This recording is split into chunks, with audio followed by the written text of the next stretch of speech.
ఇప్పుడు ఎంసెట్ చదువుకోవాలి అంటే parents they put a life on their hold.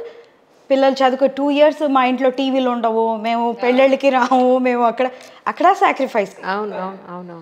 తర్వాత చదువులు అయిపోయాక పెళ్ళిళ్ళు చేసుకొని పిల్లల్ని కంటే మా అమ్మాయికి మేము చేయాలి, మా అబ్బాయి పిల్లలకి వాళ్ళిద్దరూ జాబ్ చేసుకుంటున్నారు వెళ్ళి చెయ్యాలి అని against all odds they come.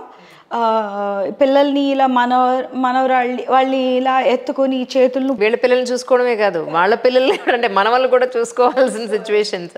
ఇప్పుడు నేను కూర్చుని ఆలోచిస్తే వాళ్ళు అది చెయ్యాలి, మనము మా బాధ్యత అని చేశారా? మనవాళ్ళు మనవరాళ్ళకి కూడా మన జనరేషన్లో మనం చేయమనుకుంటానండి. ఇఫ్ గ్రాండ్ కే ఇప్పటికీ చాలా ఆ థాట్ ప్రాసెస్ మారిందండి. మిమ్మల్ని పెంచడానికే ఇలా అయిపోయాం, ఇక మీ పిల్లల్ని మేము మా వల్ల కాదు, మీరు చూసుకోండి అమ్మా, మీకు నమస్కారం అనే సిచ్యువేషన్ అయితే బయట నేను చూస్తున్నాను.